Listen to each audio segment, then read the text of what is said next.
On Christmas morning, 2023, the cargo vessel Genius Star 11 was on its way from Vietnam to California, navigating through heavy weather in the North Pacific Ocean while carrying massive lithium-ion batteries, when a fire broke out in the cargo hold. The crew put out the fire, but then, 3 days later, as the ship sought refuge at Dutch Harbor, Alaska, the nearest port, another fire started in a second cargo hold. The crew was able to fight the fire, and it was put out the next day. No one was injured, but the incidents aboard the 410-foot-long Genius Star 11 caused some $3.8 million in property damage. According to a recent NTSB report, the probable cause of the two fires?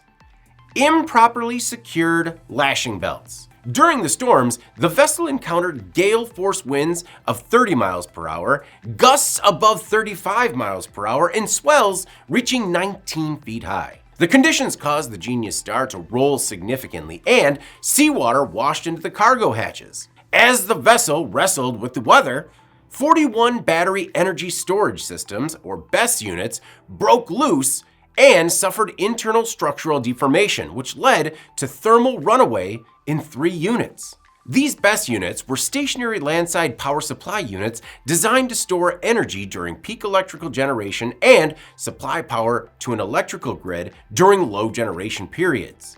Powen LLC made the units at its Vietnam factory and had 192 of them aboard the Genius Star 11, as well as 35 harmonic absorption recuperative power systems, or HARPS, heat exchangers. Each unit had a maximum energy capacity of 800 kilowatt hours, weighed about 21,103 pounds, and was 11 feet high, 5 feet wide, and 8 feet long.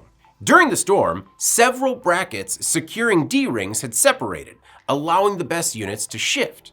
The separations occurred at the welds between the brackets and the deck. Coast Guard investigators also found that the hooks on the ends of the ratchet lashing belts were not compatible with the D-rings. The D-rings were too thick and couldn't fully seat. On some, only the tip of the hook secured the lashing belts to the D-rings. Following the investigation, the NTSB determined that the accidents could have been prevented with proper procedures and inspections, and stressed the need for crews to follow the cargo securing manual and lashing plan, inspect all cargo during and after loading, and pay close attention to lashing belt hooks, wires, and chain falls to verify they are properly seated. I'm David Manti. This is Manufacturing Now.